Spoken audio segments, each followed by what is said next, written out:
rest in peace. All the dreams never realized. All the businesses never started. The potential never reached.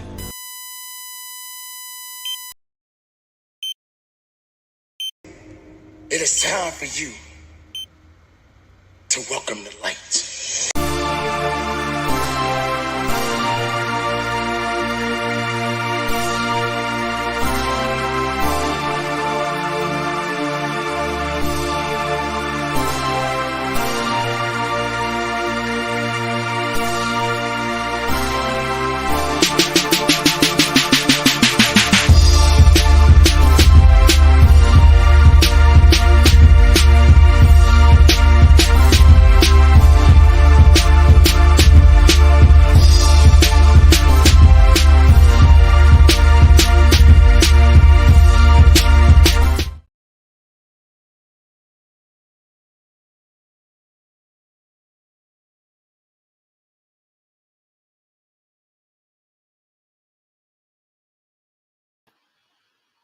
Hello, everyone, and welcome. I do not know where my co-host is, but I just wanted to welcome you all once again for another night of season 5. You know, we are rocking it out here in Houston, Texas, and we are loving it. So, Mr. Crouch, would you be able to come on camera now? I mean, the world is waiting. Oh, welcome to the land of the living. All right. I'm like, Lord, if she messed up, all she got is one job, just one. Just hit the button. Now, hello, co-host. How are you today, man? You know what? I don't know if I like this. I don't know if I like this intro. You got to get it together next time, sir. No, I was gonna say I'm still trying to figure out this budget because the theatrics at the beginning. Are you stripping? I'm trying to figure out what are you doing to get these theatrics at the beginning. Well, the saying goes, you know, it ain't tricking if you got it. Okay. Okay, all right. Welcome, world. This is DC, a half of Shaking Up the Algorithms, along with my amazing co-host, Shawan, or Tony's for short. Right. And we are coming to you live straight out of Houston, H-Town to smoke.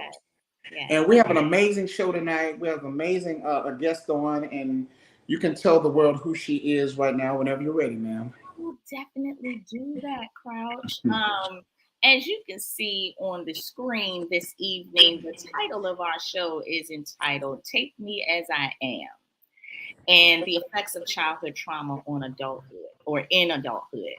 Mm-hmm. And I wanted to, and I know she'll probably mention it on air as well, you know, that I should have had her on the show a long time ago.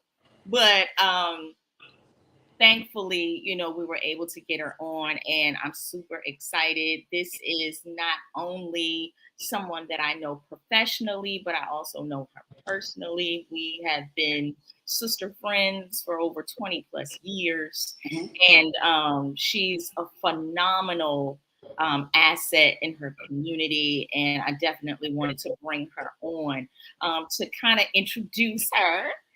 She is a board certified clinical psychologist and founder and chief executive officer of Mindset LLC. It's a business dedicated to optimizing human potential by providing psychological as well as personal and executive coaching services, both domestically and internationally.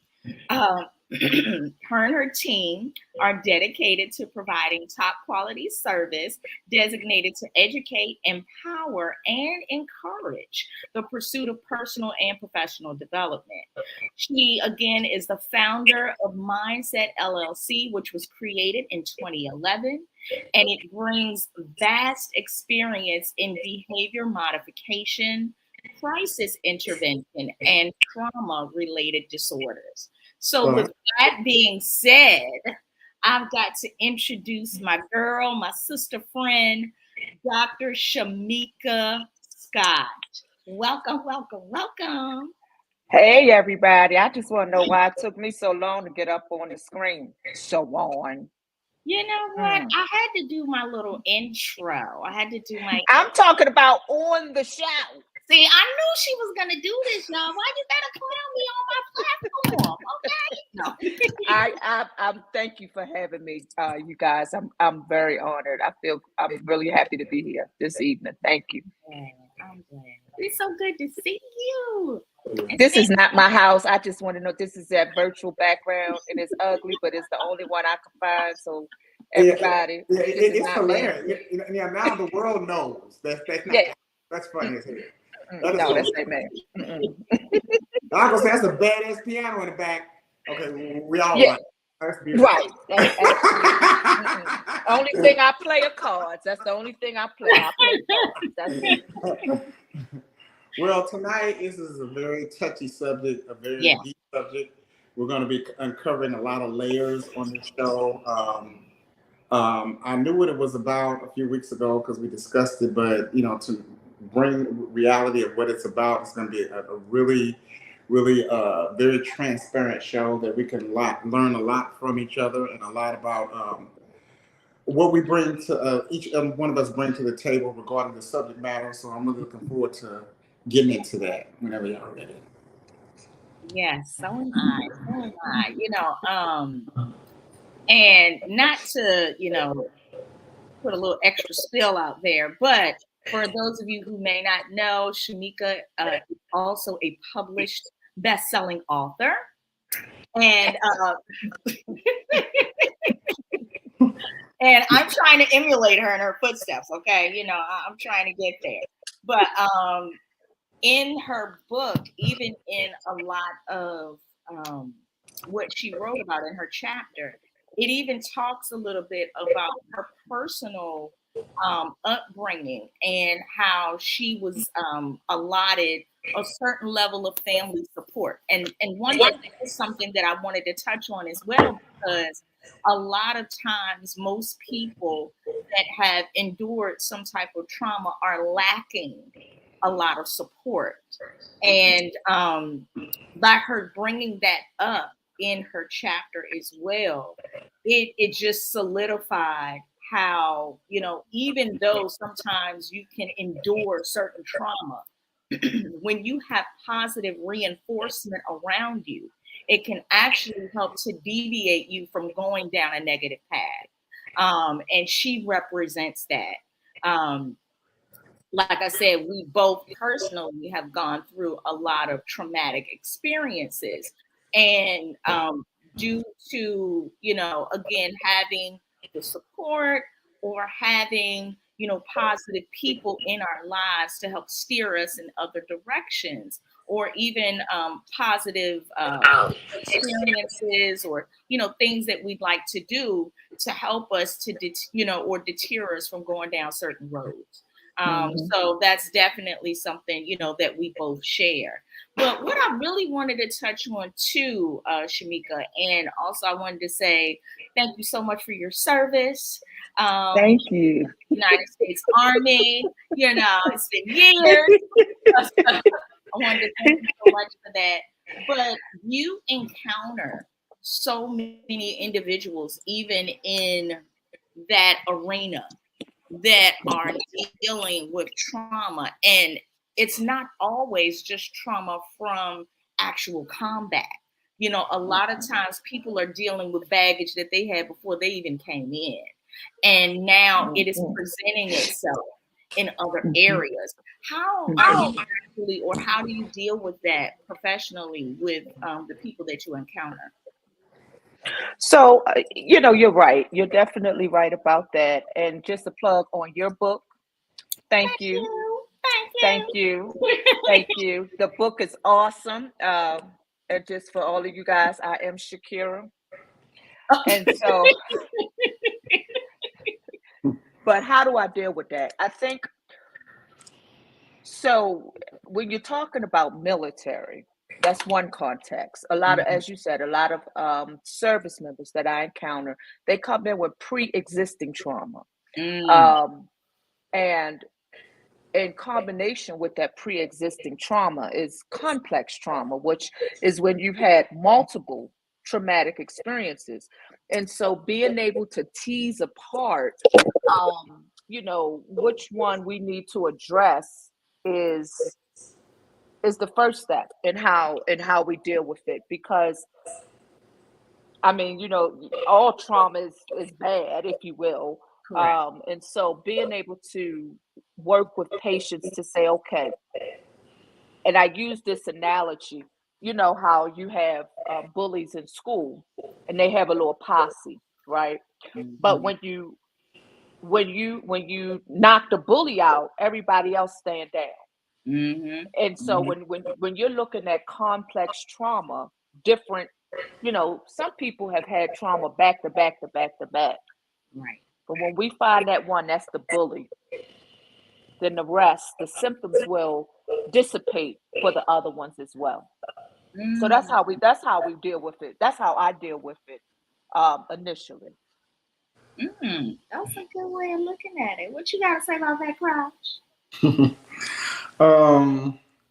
Well, I'm still kind of like taking all of it in as far as that is concerned, but I did definitely understand where she came, how that makes sense. I got a question. My question to that is, when you're confronting an issue regarding, like, I don't know, sexual abuse, regarding being bullied or whatever like that, and you're trying to get past it, and you're trying to heal from it, if you are, whatever you're trying to do regarding that, how do you, what's the easy way of overcoming the trauma and you're still going back and forth and hitting that restart button of confronting it again?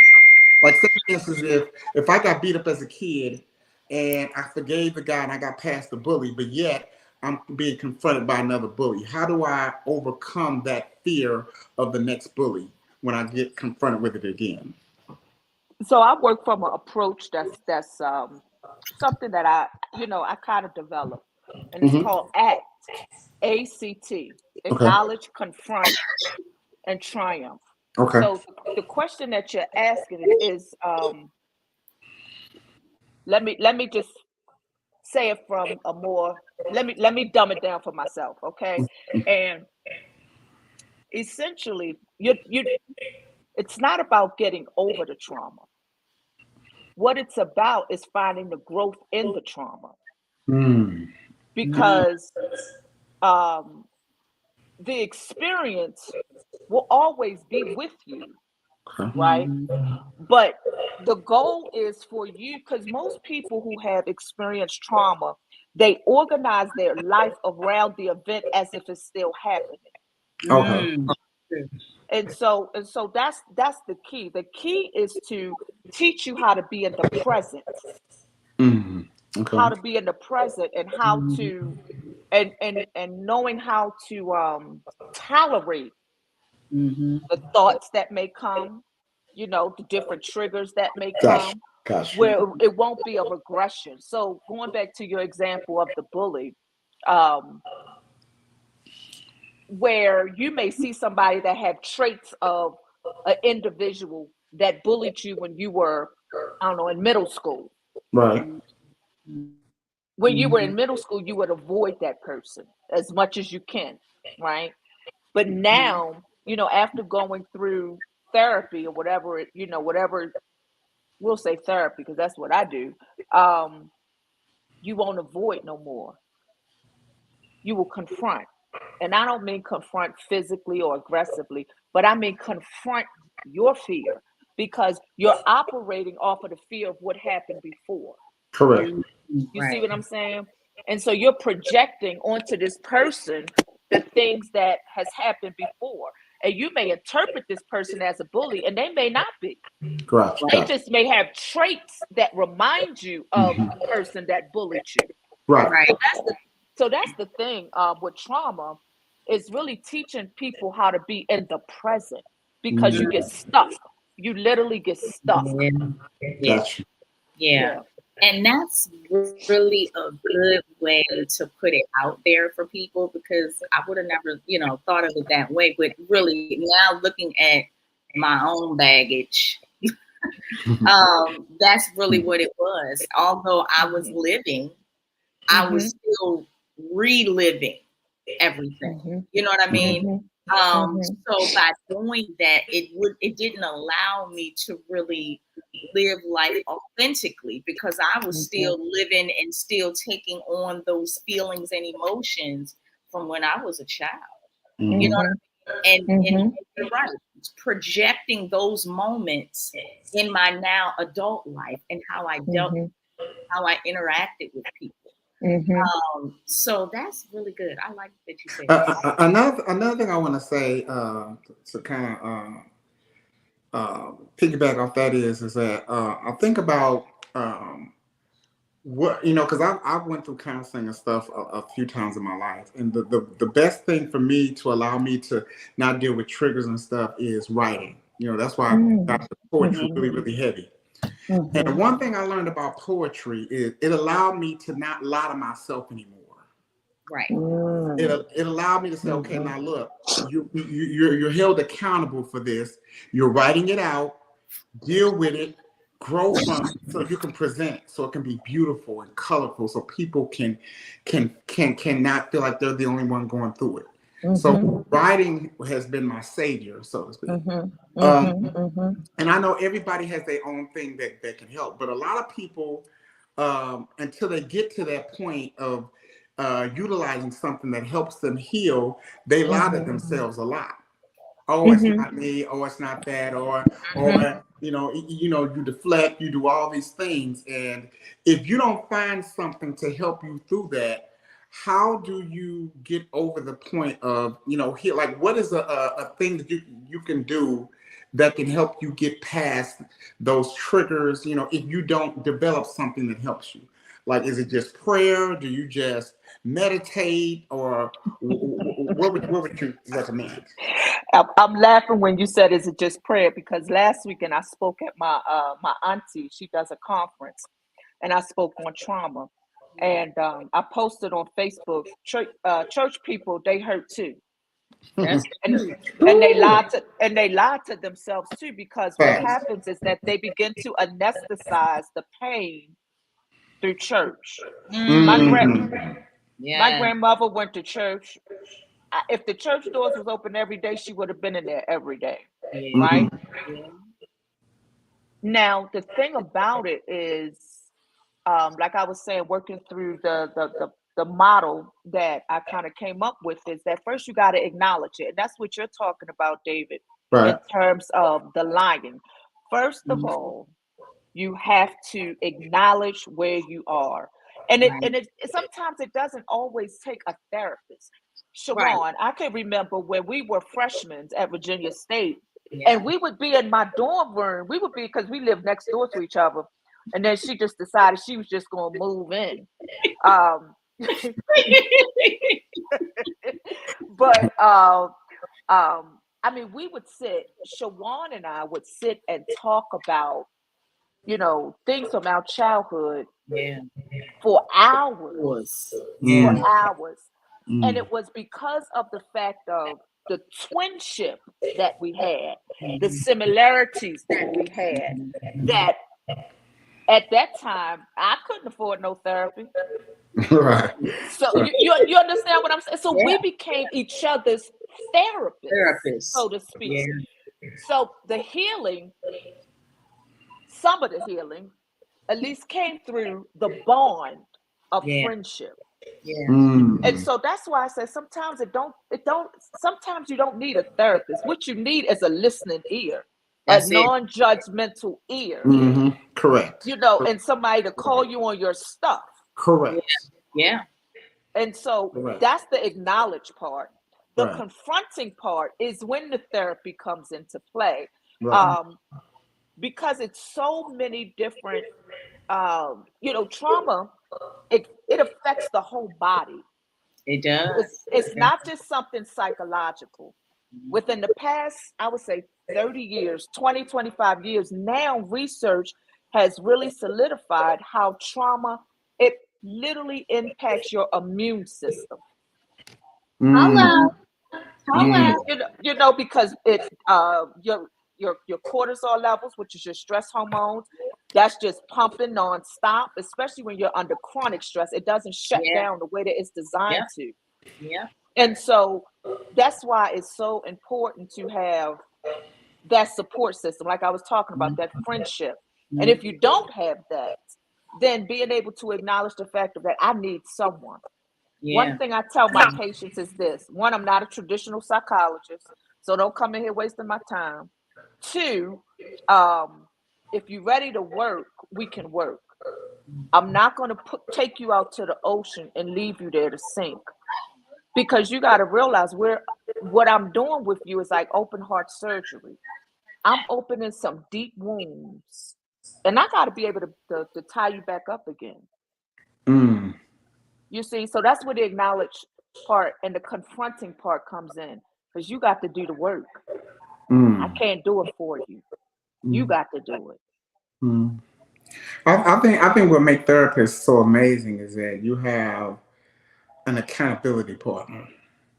You have somebody that you have to be transparent with. And I think me and Shwana had this conversation before about being vulnerable. Being vulnerable, I always say my vulnerability is expensive, because it's to get to that.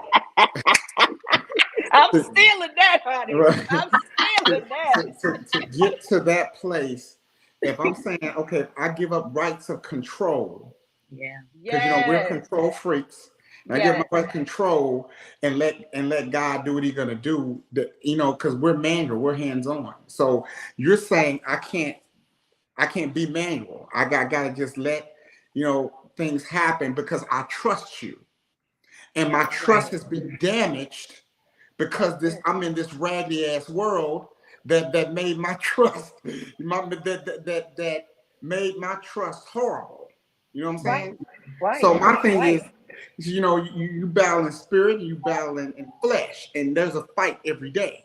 And you got to make a decision who's going to be louder that day. So my thing is, with healing and triggers and all of that stuff, I think triggers is something that you haven't forgiven yourself for, or you haven't confronted, and you've not let it go. You got to let people off the hook. One of the biggest things in my life that I have done, because my parents weren't in my life. I was raised with my grandparents, so I had to let them off the hook. And what was easier in my case was I had a go-to.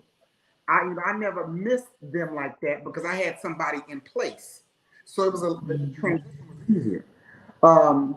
Did I miss them and regret not having them because they could have been more relatable to me more than my grandparents? Yeah, because my grandparents was old school. But I had to let them off the hook and keep them off that hook. You know what, David? You about to get me up in this house shouting, okay? Because what you are talking about is so profound. Yeah. And basically what you're describing is attachment styles. Now, when you have a child, the whole goal is to form a secure attachment. When that attachment has been disrupted, either by the parents leaving, either by, just we'll say a caregiver, because sometimes it's not the biological parent. But when there has been a disruption in the child's ability to form a secure attachment style, we have 4 types of attachment styles. And depending on the attachment style that you form with those first significant people in your life, it trickles down into relationships. Because I know you guys know this, but your father is the first man that's going to teach you how to love. Yes. Your mother is the first woman that's going to teach you how to love. Well, what about when I don't have that? Or what about when I don't have that surrogate? For me, that surrogate was my grandmother, like you're saying, right? But when you don't have that, then what happens? You can people can form the attachment style of like avoidant. That's an attachment style where it's like, Right. Yeah, I'ma trust you as far as I can see you. Facts. Facts. Right? Facts. Because why? Because it started early on.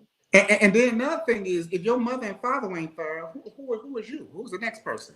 So if they wasn't there and you know that they weren't there, it's like your trust for people being there has been tampered with. So it's like you got to deal with that. But I think a lot of people that really need therapy or whatever has not confronted their demons. Like everybody has a crutch. Everybody has a trigger. Everybody has something that they deal with that they're not confronting. And confronting means I gotta look in that mirror and say, look, now you know you're wrong. Like I'm gonna stop lying to myself because I'm looking at you. I'm looking at myself, so I'm gonna stop lying. And lying, people think that lying keeps them covered, keeps them safe. If I lie and people ain't gotta know this, I'm good because I ain't gotta confront it. I ain't gotta speak on that. And the fear is people speaking on stuff. To me, it ain't even a thing. I don't want to talk about that, but you leave that in purgatory. You leave that in pending. And you're a prisoner of that. And I'm speaking for my own demons. I've been prisoner of my mother not being there. I've been prisoner of seeing my mother do stuff that a kid shouldn't be seeing, and that messed me up for years. But I couldn't even look at my mother in the face no more. So I had to. And this is the first woman I'm supposed to love. So if you're the person I'm supposed to love and you're doing that, how am I gonna trust a skank out here to give her my heart and we're gonna figure it out? No, I don't want to do that. I don't trust Right. her. So I noticed if I start dating somebody, I'm asking questions over and over and over and over again. And do you love me? Why do you love me? And why do you care? Why are you even here?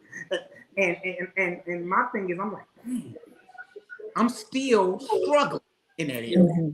Yeah. Because I don't need confirmation of the world, nigga. I need confirmation on you. Will you use what I tell you against me? I've had stuff used against me. So my thing is now I'm in the abyss of not trusting. I don't trust nobody. My daughter, friends, all y'all getting this work. Y'all, none of y'all say. I don't trust neither one of y'all stinking ass people. Period. I'm being candid. I'm being as candid as possible. We're gonna get these layers off today. I'm just saying.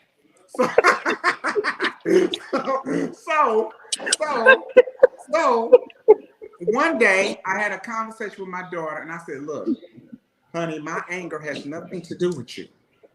So I had to let my mama off the hook just so I can deal with you. Wow. So my thing is now, everything is by case basis. I don't put what somebody else did on you or Shawan or nothing like that. You know what I'm saying? It had nothing to do with that.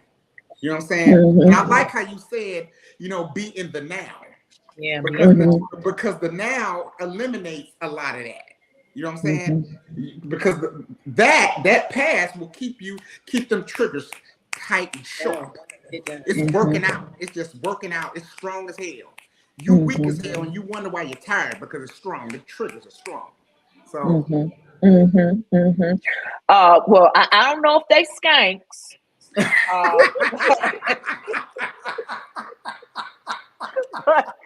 But you're right, and there's a lot of shame. There's a lot of shame too that comes from that individuals experience. Right. Yeah. Through trauma, a lot of shame and a lot of self-blame. And all of that stuff it becomes muddy waters. Especially as the person that's holding it, because you're literally holding this stuff, and the body is not designed to carry stress. Correct. That's why if you notice, you get ulcers, you get stomach ulcers, you get high blood pressure, you get all of these medical diseases or ailments because the body wasn't designed to hold stress. Right. So yeah. You know what? Honestly, You know, I'm And glad you said that. That's a good question I have. How does I'm sorry, Shawan, after this, I'm gonna shut up. How does physically stress really mess with the body? Like, what does it do? Like, I mean, I know it does it, but how does the stress or stuff that you don't confront or you ain't dealt with mess with your body's structure to give you bad health problems? Well, I was gonna touch on that as well, because and don't think I'm all metaphysical and all this type of stuff, but you know, stress is like toxic energy. Your nails are cute. Huh? You know what? I Your can't take nails are so cute. I can't take it. I cannot. You know what? I can't. Lord have mercy. But it's like, you know, it's like toxic energy. So the more you hold it within, it has to expand. It has to come out in some sort of way. So that's like when you see people that'll have boils, right? A boil is basically all of the toxicity in the body trying to push its way out. It sounds gross, but that's what it is. You know, so even when it comes down to high blood pressure, in my case, having my immune system compromised and developing cancer, that was from fucking stress. You know what I mean? All the stress and trauma that I put on myself for years, thinking, hey, well, I just got to keep moving. I just got to keep going. I used to tell my grandma all the time, she'll be like, well, Shawan, why don't you slow down? You doing too much. Like, just slow down. And I'd be like, no, I'll slow down when I'm dead. Right. Until the time came when I almost died. It made me realize some things. Hey, Shawan, maybe you need to slow your behind. Right. Slow your black self down. Slow down. You're doing too much. You know, and like I said, it was really all of that unresolved pain, all the unresolved turmoil that I was still holding on to. And just like with David, you know, his outlet was writing poetry. You know, my outlet was writing period. You know, I had been doing it for so long. I would have all kinds of journals, you know, because I remember just being a child and being told certain things and said certain things, and you know, like, oh well, you just stupid, or you know, if I've seen my family argue or get into fights and confrontations, I didn't feel like I had a voice to say anything, so I would just go and write it down. You know, everything that I would have said in that moment, I wrote it down. You know, so it's like I relived the moment, but I wrote it out. You know, what I had to realize, even for my own healing, was I had to stop believing the lies that I was told about me. I was told so much stuff that wasn't true. I wasn't stupid. I was smart as hell, but it got to a point where I didn't believe it anymore. Right. So I didn't believe that all of the good things that other people would comment on was good. I just figured, oh, well, yeah, all right, thanks. You know, I also took on that non-avoidance type of mentality. Like, I didn't really wanted people to get too close. I can love on you from a distance, you know what I'm saying? But if you got a little too close or you got in my stuff a little bit, I found a way to get you out. ASAP. Because for me at that time, I wasn't able, as you know, as your acronym, I wasn't able to confront those fears. I knew that they existed. I acknowledged it. Knew that they existed, but I couldn't confront it. I couldn't deal with it. So if anyone came near me to try to get me to dig deep, oh no, I'm not dealing with that today.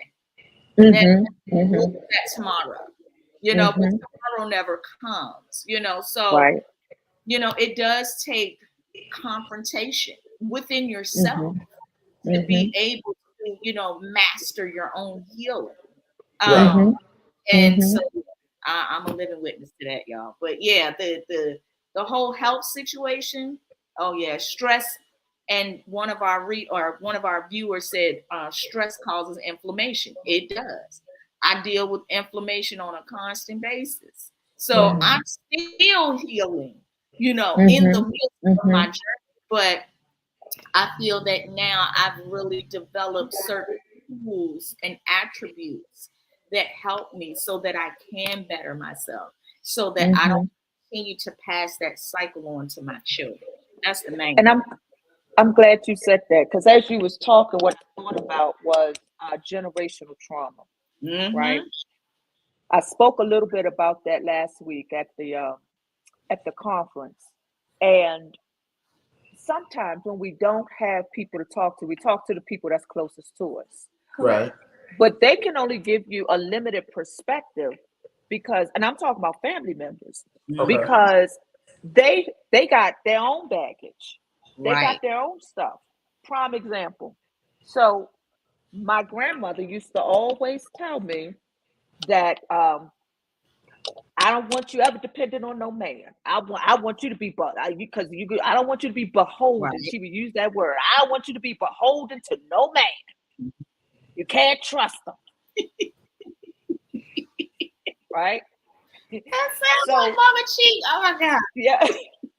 But because of her experiences, she taught us, my aunts and my uncles, well, my mother and my aunt and me, she taught us to be very leery of not people, men. Yeah.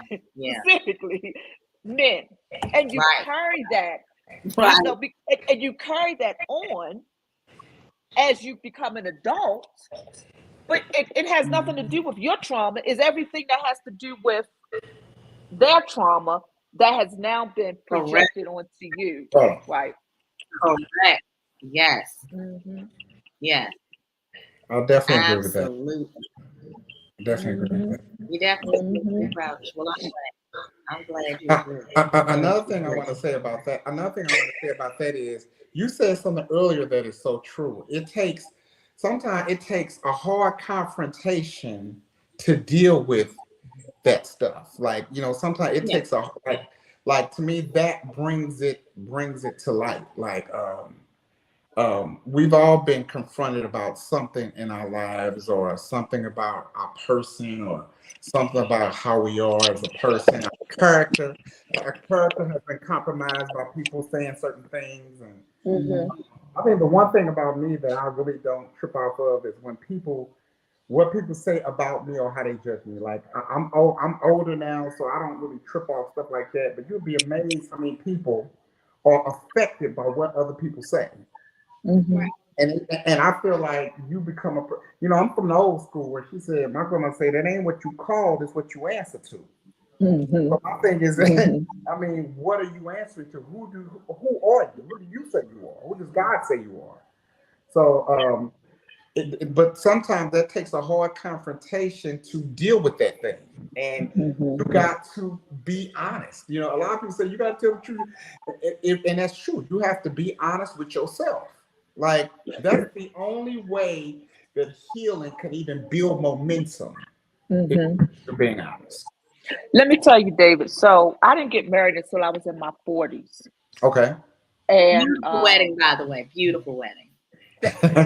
And if I didn't like something that my partner was doing or saying, I would cut you off quick and in a hurry. Just, you gone. That's it. My husband and I, when we argue, because we do argue, he said to me one day, he said, why every time we argue, it got to be the end? Because I'm quick to be like, Nick, I don't need you. Okay. Matter of fact, me and my mama, I can go get me another place. Oh my God. Oh my God. Yeah, you go to the jugular. This is the real right. Because I make just as much money as you do. Oh my God. Okay. Right. That's not right though. Right. Correct. And it's hard because he has confronting me saying, wait a minute, just because we had an argument don't mean we on a divorce path. Right. That just mean we had an argument, we had a disagreement. But see, growing up, what I saw was if it's an argument, you're gone. That's it. Yep, that's it. It's done. A dismissal. I may not see you for another 2 or 3 years. Yeah. You know, so it was and so you get in, and my brother is the same way. You know, and he and I talk about that, is that because that's what we saw. Right. Elimination. That's it. I will eliminate you. Point blank. And if it's not something that is dealt with, right? Had he now, I was cognizant of it. I knew it, but my thing was, it wasn't a big deal. I'm like, okay, well, I'll just get rid of you, whatever. Not him, but just, you know, men in general. Right. But now it's different because it's like, okay, honey, you're in a marriage. You ain't in no boyfriend-girlfriend relationship. Right. You're in a marriage. And so because I say something that you don't like, you ready to give me divorce papers? Like, right. So it goes back again to, remember I was saying attachment styles. Right. Yeah. How did you learn to form bonds with significant others? What did you see? Right. So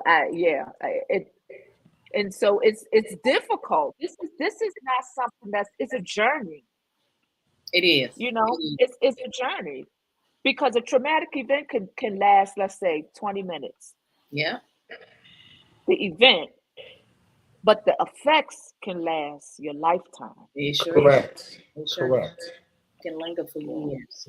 Correct. And it's funny that you brought up something. I had a conversation earlier today with a girlfriend, and she was discussing how, you know, she suffers from depression, but she said, you know, I realized it's genetic, you know, when I looked at my family and things like that. And I said, well, my thing or my thought process with that, because scientifically, yes, it could be genetic, but at the same time, it could also be generational.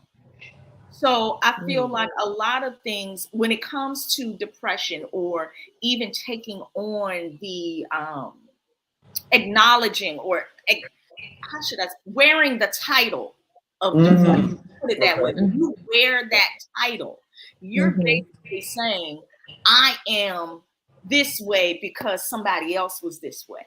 Okay. You know what I'm saying? So what I had to try to get her to understand is, when you take the limits off yourself, when you take the title off, you will understand that, yeah, my family endured this, but that don't mean I have to. That's like when you got family members that may have high blood pressure, or they have, you know, other diseases, and you don't. Now, you can honestly sit back and say, yeah, those are genetic things that could be passed on to you. But because you did something different, or your genetic makeup is different, it causes you not to follow suit.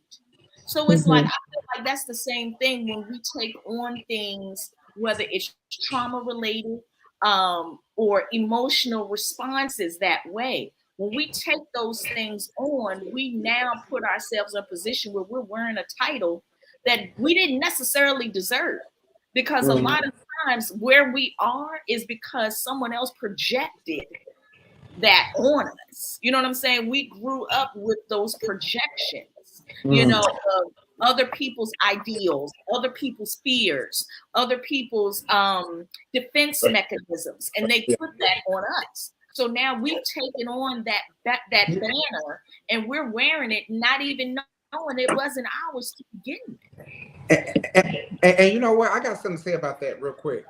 And we need to bring her back on, because we need to do a show called Depression is a Decision.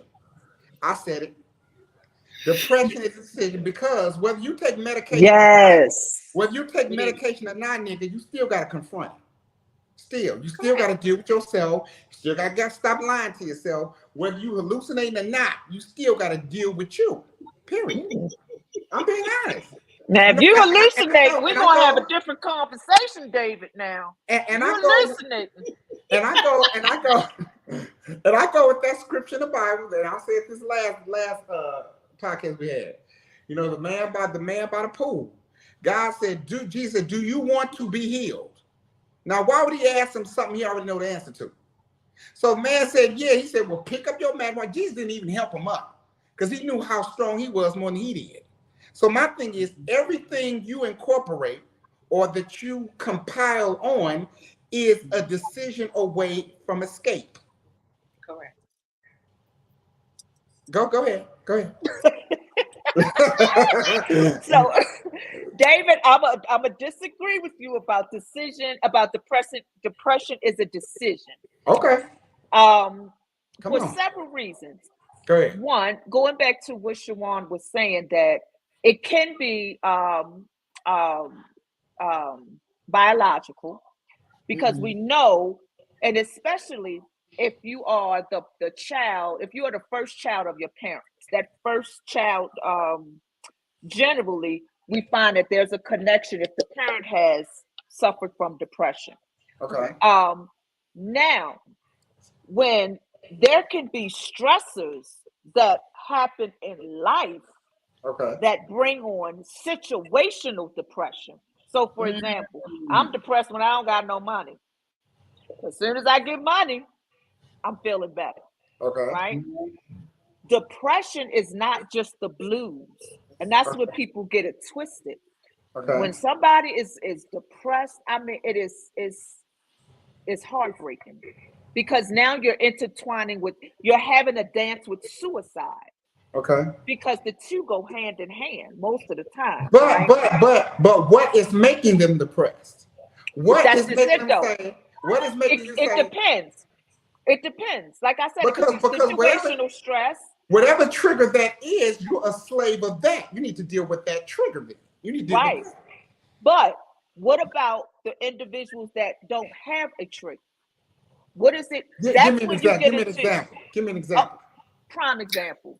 Let's see. Let's take a celebrity. Okay. Right? Who could I take? You a celebrity? Michael Jackson. Okay. Prime example. Okay.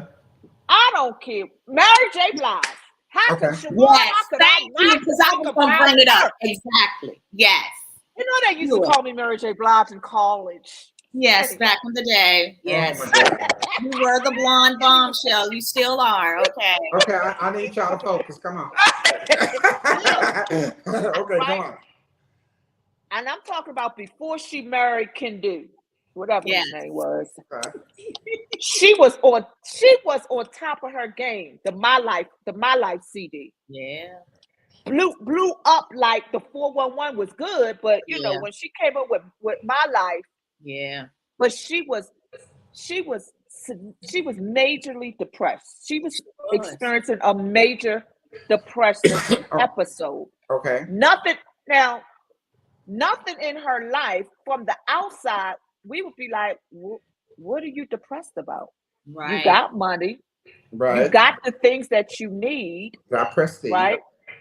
Exactly. Right. But there was something that we could not see. Okay. And that's what I'm talking about.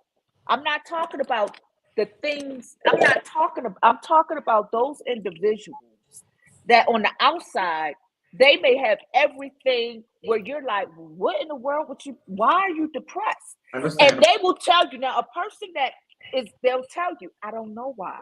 Right. They'll say this, I can't pinpoint it. Yeah. That's when you start looking at, okay, now we're looking at the physiological effect, because their brain is not producing enough serotonin and dopamine, which is contributing to the depression. Okay. And go ahead. Wait a minute, DC. Go ahead. And then, so that's one sect of people. They don't have a decision in that. Okay. Right? Then you got the other sect of people where, again, growing up, what did you see? Because children can learn how to be depressed. Okay. Prime example. When the mother experiences stress, what she do? She go to her room, she shut her door, she stay in bed all day long, because she doesn't have she's depressed, And two, she may not have the problem solving skills to address the situation. Correct. So the child is watching that. The child learns that problem solving technique. Yeah. Okay. Yeah. So that's why I say, it's not a decision, Okay. but it's something that you have to fight. Okay. Yeah. Okay. Okay. Well, I got something for that. I got a comeback for that. Okay. Here's my comeback. People that have money and that have it all, right? And you're saying that they're depressed, so they going through something. I feel that, in my opinion, people that have money and are depressed are people that haven't or not operating in the reason why they're here in the first place. And the Bible says the idle mind is a dangerous mind. So if you ain't doing shit and you ain't got no fulfillment in your day, I'm just saying, if you ain't got no fulfillment in your day to do something, then you're going to be at a place where I'm unfulfilled. I ain't doing nothing. Everybody else, even though I can travel, I done went all over the world. I drove every car, like Jay-Z said, I done drove every car. I done drove every car, messed with every woman you can think of or whatever. What else do I have to do? But continue to do that. So my thing is, if you're not doing anything and you're at a place of, okay, I'm content with just this, and you wake up and you can imagine waking up and you can do whatever the hell you want to do. You can travel to Paris, you can buy a Birkin bag or whatever y'all do. You can do whatever you want to do. I mean, there is no challenge there. And when there is no challenge there, of course you're going to get into the mindset of, you know what, like, I need friends, I need something, and it's just not fulfilling because I'm by myself and I'm buying at the bar for my friends. I'm drinking everything. Like, I need something, and they don't have nothing to do. Okay, right. If we stick with your logic, then explain to me, how is it that we have all of these pastors committing suicide? Okay, I got something for that. Don't play with me. The reason why all these pastors are doing suicide is because of the fact that they are not, the weight of their accountability is too much for them to conceive. Because I feel like you got this responsibility of bringing people to Christ, and you ain't doing right. So if you ain't doing right behind the scenes, and your body and your spirit weighs heavily on you when you lying and you trying to tell somebody else something else. So my thing is, guess what? The battle is loud as hell. It's loud. You'll be preaching and you'll be like, now you touched that boy, and you telling people that being gay is okay. Like you battling. It's a battle behind the scenes, and you're held accountable to tell people God's truth, and you lying behind the scenes. So if that gets insurmountable, God don't play with people, and you're trying to speak His word, and you put. Okay, so God gonna say, "Oh, that's what we doing." Okay, cool. Well, I'm gonna give you a reprobate mind to where you can't even come to me. You got to deal with yourself because you ain't doing right with what I gave you. Now, I do believe there's a certain amount of, now when we're talking about that, I do believe there's a certain amount of guilt Correct. Comes along with that. Yes. But again, when you're talking about guilt and shame, you're talking about depression also.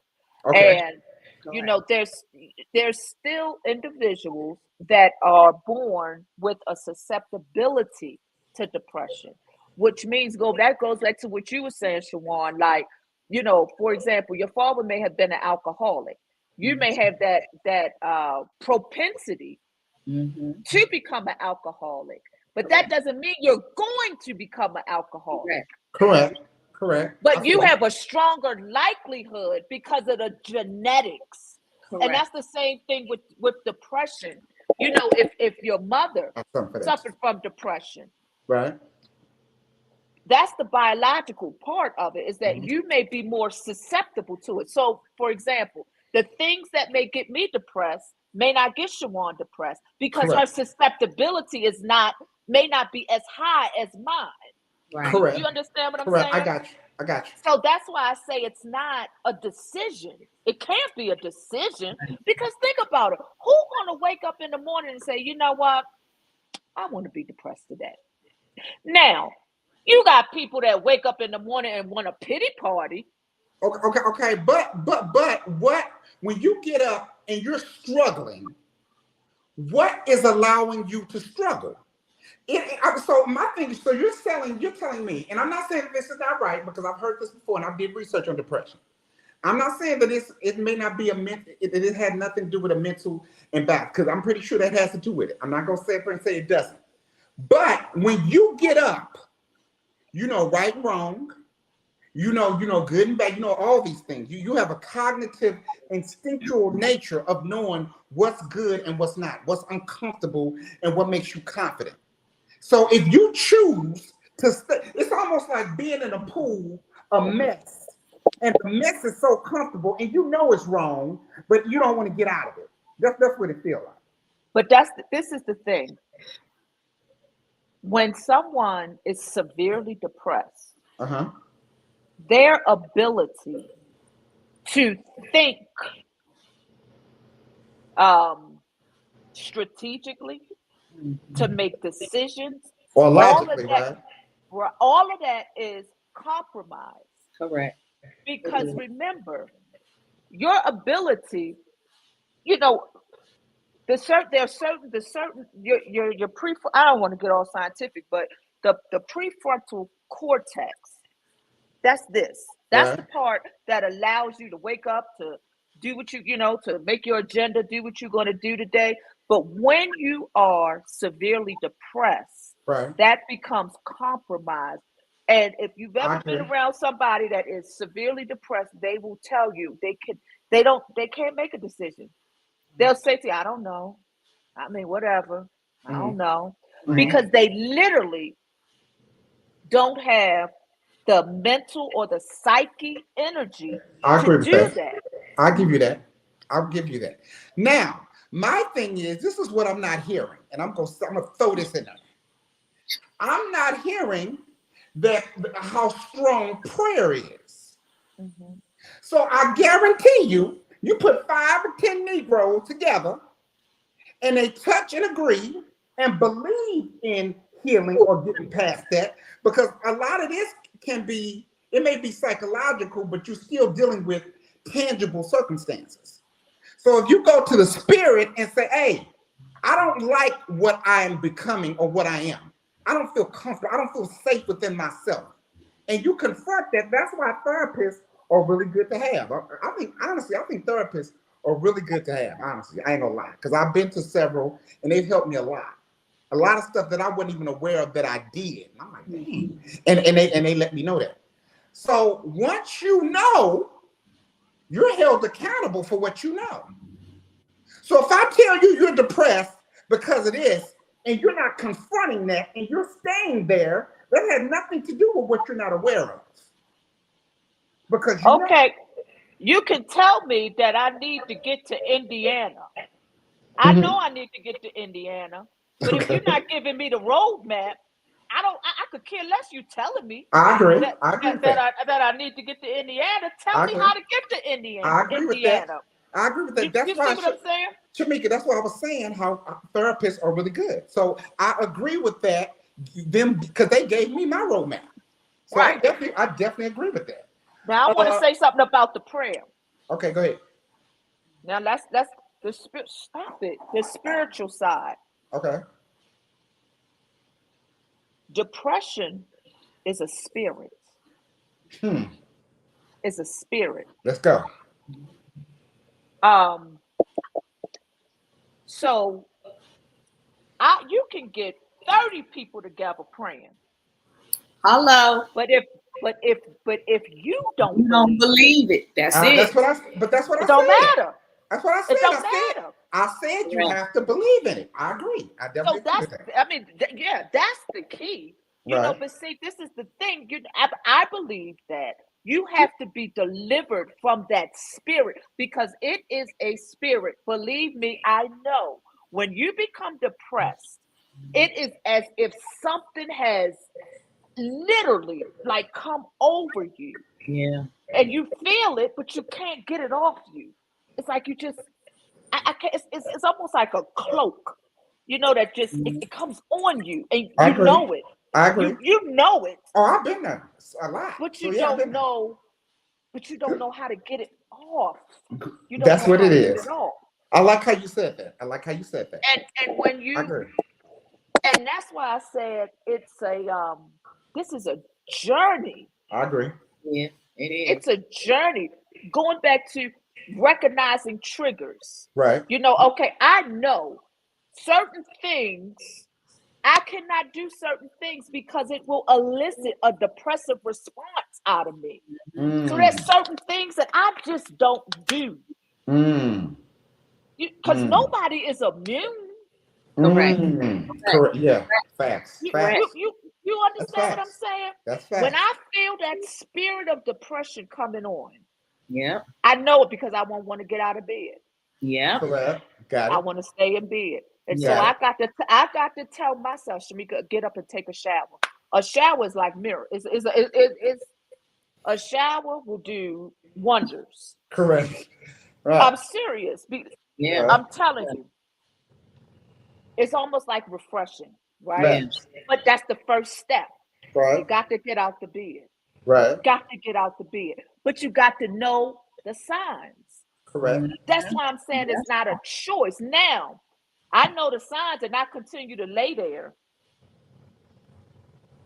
I'm making a choice to lay there. Correct. I am making that choice to lay there. Correct. But again, am I making the choice because I don't know what else to do? Problem solving techniques now. Because I don't know what else to do. I know that I know that it'll go away in about 2 weeks. I definitely agree with that. But I think, and I'm gonna use your analogy, if you don't get out of bed, because we've all been there. I've been there. I don't feel like this, but nobody, I want to talk to nobody. I've been there. But I feel that and I die-hardly feel this. Your flesh is a war with flesh and spirit every day. I know I got stuff to do. And I know, and my body's like, I know you got stuff to do too, but you ain't gonna do it. Because why do you need to do it? You ain't gonna get nowhere with it. The brain is a battle up here every day. So I think what has helped me is I always say that my God is bigger than that devil. Right. Because can't nothing happen unless God allow it. So you got to use that as a time when it's a growth spurt that needs to happen. You're not dealing with. So with me, I feel like to get out of the bed opposed to not, you got to figure out, okay, what is going to be more important? What's going to be more fulfilling? If I lay in the bed, I ain't doing nothing. I'm laying around, I ain't getting no exercise. I ain't gonna feel no better if I lay around here all day. I ain't gonna get nothing done. And I don't care who you are. Everybody likes to have a feeling of accomplishment. Feeling of accomplishment makes you feel good about your day. Like the day didn't just go by. You got to do something. I don't care if it's cleaning up, mopping the floor, taking a shower, something. You know what I'm saying? You got to do something. So, I tell people I give you a day. I tell myself this. So yesterday, I was depressed. I was sad. I was sad because I had to euthanize my dog, right? Okay. And so I gave myself that day. I allowed myself to be sad that day, yesterday. I didn't go nowhere. I stayed in bed because I didn't want to talk to nobody. I didn't want to do nothing. Got it. But when today came, I knew I had to get up. Why? Because I know what the trajectory will be for me. I like how you said that. I like that. You understand what I'm saying? Like that. I like but that. I wouldn't know what the trajectory would lead to if I haven't been down that road before. Correct. Correct. You understand what I'm saying? Definitely. And so when you was talking about being older and having more experience, that's what happens. You know more because you've done it. Correct. And so my thing is to the ones who have not obtain that wisdom and knowledge that comes with age, but they know that they're depressed. Okay, well now let me give you the roadmap, because how do you know when you're? This is what I ask patients: how do you know when you're depressed? What are the signs? You got to identify the signs, so that way when they come back, you know how to combat the signs. You know what to do. But oftentimes we don't know what the signs are, and especially in the Black community. That's true. That's true. That's true. That's facts. That's facts. That's definitely true. Now, DC, how you like that?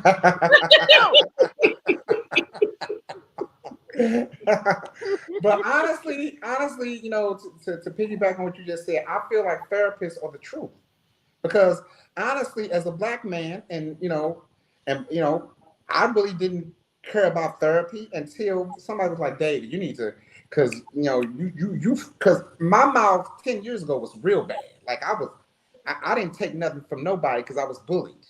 So when I got older, I'm like, hey, you ain't gonna disrespect me in no way, shape, or form. You even look at me wrong, and I cuss you out. Like I was like that. I was a live wire. But so I had to get some help and be told what my triggers are and tell me about my life and figure out what it was. And I had to go back to something that was laying dormant to wake that up, to say, hey, I'm gonna confront you so I won't be a prisoner of you again. Mm-hmm. So honestly, therapy was the best thing I've ever had. Like one of the things that I got diagnosed with, what do you call when people leave you? What's it called? Abandonment. Abandonment. I had abandonment real bad. Oh, I'm checking up the deuces before you do. Mm-hmm. You ain't gonna leave me, nigga. I'm gone. You ain't gotta worry about that. I'm leaving before you even think about it. And it was up here so bad to where it was like I didn't have no friends. And you know the way my Capricorn set up, I don't need no friends. I'm okay with that. so wait a minute. Siobhan, do you remember when we was at Virginia State? I swear, we would walk on campus. People would speak to Siobhan. They would speak to me. Well, I'd be like, "What you looking at me for?" I had no friends. What? And I was okay with that. Right. But and then Siobhan would say, Meek, you can't say that stuff. Well, why not? Because it's like you just put that to my mind, DC. Oh my God. It's like, where does it come from? Right. It comes from, you won't reject me, Nick. Facts. Right. I'm gonna respect you before you reject me. And that's your defense mechanism. It is. Mm-hmm. Your defense mechanism. That goes back to what she was saying, and I didn't mean to cut you off. That goes back to what she was saying about almost like having a learned response. This was something that you learned. You know, this is something that you learned as a defense mechanism to what you were experiencing. So you're still taking on that trait into your adulthood and how you relate to people now. Correct. Look, you're not gonna come at me any kind of way. Period. You know, because of the bullying situation. So now you're already on a defense because you're not going to come at me sideways and I'm not going to say anything. Right? Yeah, I talk about you and mama. Correct. Then on top of that, you know, then on top of that, even in both of y'all can get this work. Both of y'all. I'll do a 2 for 1. Sure will.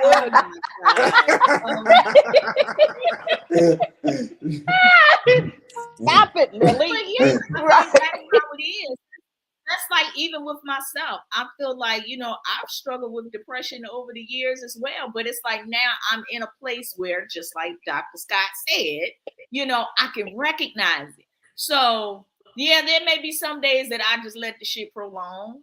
You know, but I know where that road is going to lead, so I can't stay there, you know what I mean, for a long amount of time. But one thing I know, even with me, and she mentioned it earlier, it was like you had said something about like when people are broke and then when they have money, they got a different attitude. That's me. That's me.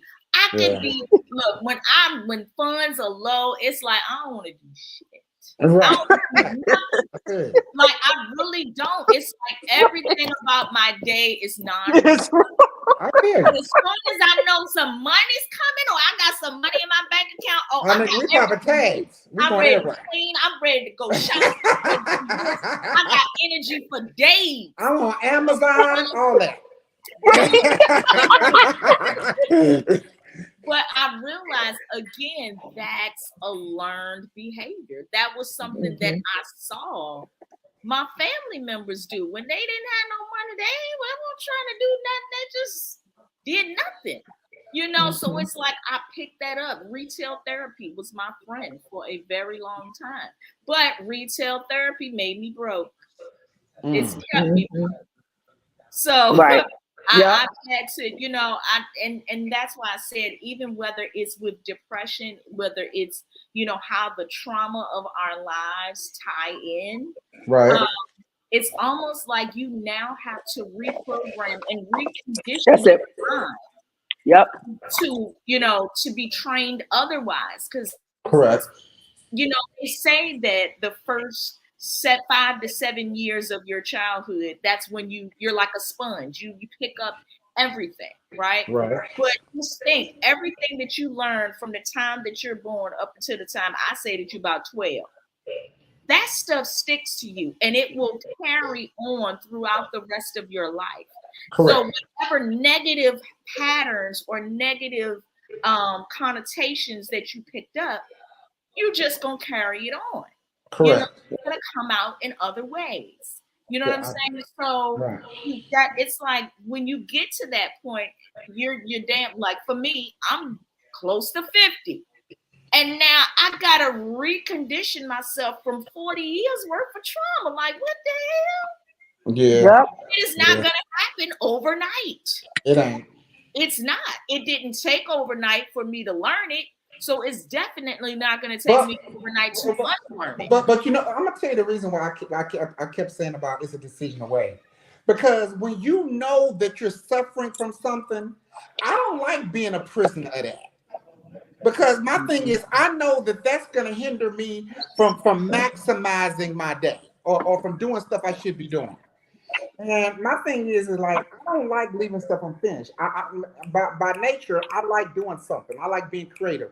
I like using my hands. I like writing. I like reading. And if there's anything that's gonna stop me from doing that, I'm gonna confront it and deal with it and move the hell on. Now we're talking about your personality type.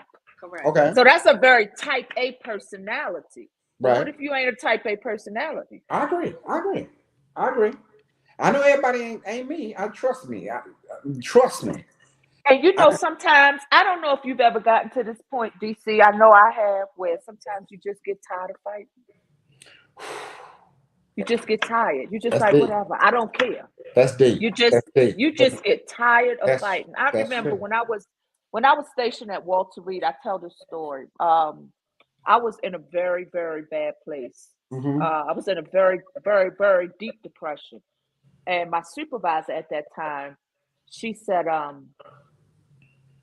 to me, Shamika, where do you see yourself at in 10 years? I looked at her, I said, what? Lady, I don't even know where I see myself at tomorrow. But that goes to show you that when you are experiencing a depressive episode, everything, your vision is colored. Your mind is colored. It's almost like you're wearing black sunglasses. Because everything you see is not really what it is. You're seeing it through where you are. You see what I'm saying? Right. And but that stuck with me because I was around psychologists every day, and nobody knew how depressed I was. Nobody. So, you know, that's one of the things that I really believe that God has created me to do. And that's why I'm so passionate about mental health. One, because I've seen it personally. Right. I've seen it in my family, and I know what it can do. Correct. Yeah. And I know the other side. Right. Right. Right. Right. Yeah. I mean, it ain't. Look. Go ahead. Oh, I was about to say, y'all gotta hurry up. I gotta take my dog out. You know what? I can't take it. I can't. No, she's nudging you. I can tell. She's nudging you. But I definitely want you back on, Miss Shamika Scott. I know you do. I'm sorry, Dr. Shamika Scott. Doctor. I want to leave the doctor because I know you worked a long time for that damn doctor. Dr. Shamika Scott. So yeah, because I'm gonna pick that brain again. I like how you thinking. Yeah. I ain't through with you. You gonna get this work again. Miss Mental Health. Mental Health, we're gonna do this again for sure. I love it. I'm so glad I met you. You are funny. So before you walk your dog out, how do we get a hold of you, ma'am? How do we find you? Yeah. Oh Lord. See, I knew y'all was going to ask me that. Okay. All these daggone social platforms like Shawan, me and Shawan the same daggone age. I barely know how to work them. You know, I can't. Facebook. You can find me on Facebook at Mindset LLC. IG, you can find me on Instagram at ZetaDoc97. Okay. TikTok at Shamika Scott 1. Cool. Okay. All right. Well, I'm gonna be nosy. I'm like Jay-Z. Allow me to introduce myself. My name is Cole. You know what? You need to go back there and play that piano in your background.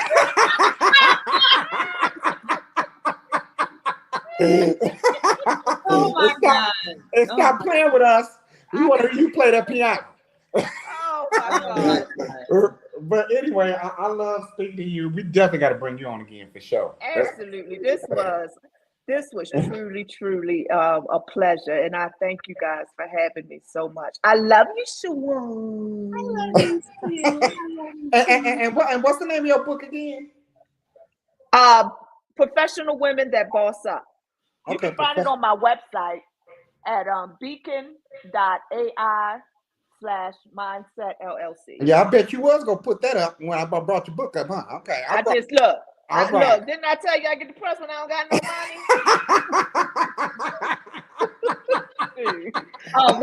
When you sell that piano in the background, you're gonna have some money. Sell that piano. Hold on, Crouch. We had somebody ask, can you repeat the book website? Okay, so it's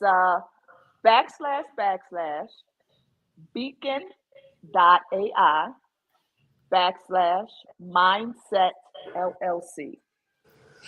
Okay, we just have to put that in the thing because that's too much. I'm about to do it. I ain't got time to be playing with you. You know, that's too much. I got it right. Beacon, BEACONAI. Is there a period? Dot AI. Dot AI. Beacon.ai. /mindset LLC. Now, for the people that can't spell, is that BEACON? Everybody can't spell. BEACON. Okay, everybody can't spell. You need a speaker spell. Everybody can't spell. Let me tell you, Shawan used to do some of my papers when I was a freshman. I'd be like, Shawan, can you? I'm calling your school. I'm calling your school and telling your ass today. They gonna get your shit back. You know, I feel honored that she's now a doctor because, you know, I helped to facilitate that. So I'm so happy. I'm so thankful. I wear that honor as well. She did. She would help me with my papers. Yes, Shawan is an excellent writer. Oh, believe me. I know. Yeah, she's an excellent writer. She's tough. Okay, man. We're gonna let you walk your dog, and until next time, ma'am, we will do this again. All right, like Richard Smallwood said, until we meet again. Peace. Good night, y'all. Bye. Stop it, Lily.